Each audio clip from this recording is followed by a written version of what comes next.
क्या China silently दुनिया का अगला न्यूक्लियर सुपर पावर बनने की तैयारी में है? और क्या ये सिर्फ यूएस को टक्कर देना नहीं, रशिया को भी पीछे छोड़ने की स्ट्रैटेजी है? आज दुनिया में 9 न्यूक्लियर आर्म नेशंस हैं, लेकिन सबसे तेज बिल्डअप अब चाइना कर रहा है।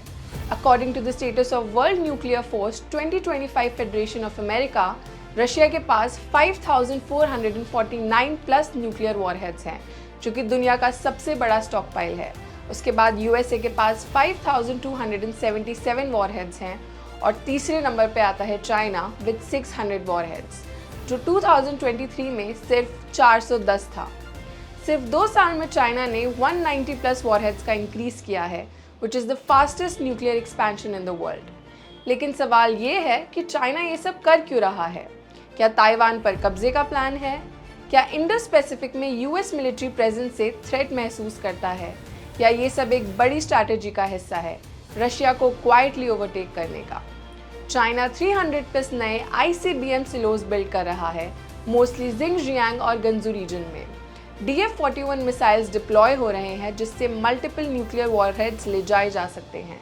नए टाइप 097 न्यूक्लियर सबमरीन्स बन रहे हैं और जियान H-20 स्टेल्थ बॉम्बर से चाइना अपनी न्यूक्लियर ट्रियाड कंप्लीट करेगा, जिससे लैंड, सी, एयर सबसे न्यूक्लियर स्ट्राइक कैपेबिलिटी बढ़ जाती है। सबसे डेंजरस बात, चाइना किसी ग्लोबल आर्म्स कंट्रोल ट्रीटी का हिस्सा नहीं है, तो ना ही कोई वेरिफिकेशन और ना ही कोई अकाउंटेबिलिटी। चाइना के पॉसिबल एजेंडाज क्या हैं? जी जिनपिंग का declared goal, world class military by 2049, Russia को यूक्रेन के वॉर के बाद वीक समझकर उसकी जगह क्वाइटली लेना और ग्लोबल पावर बैलेंस में super power shift silently execute करना। रशिया चाइना के बीच भले ही नो लिमिट्स पार्टनरशिप दिखाई जाए, लेकिन असली कंट्रोल और लेवरेज आज भी चाइना के पास है।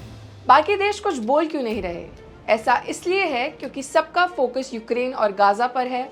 चाइना के अंदर मीडिया ब्लैकआउट है और बाहर से कोई मिलिट्री वेरिफिकेशन अलाउड ही नहीं है, इसलिए ये न्यूक्लियर शिफ्ट सबकी नज़र से छुपा गया है।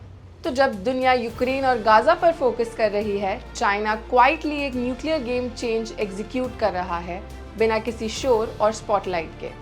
क्या दुनिया अब समझ पा रही है कि असली थ्रेट कहां से आ रहा है? ये सिर्फ एक न्यूक्लियर रेस नहीं, ये ग्लोबल पावर ऑर्डर का साइलेंट टेकओवर है, जिसका सिग्नल दुनिया अब इग्नोर नहीं कर सकती।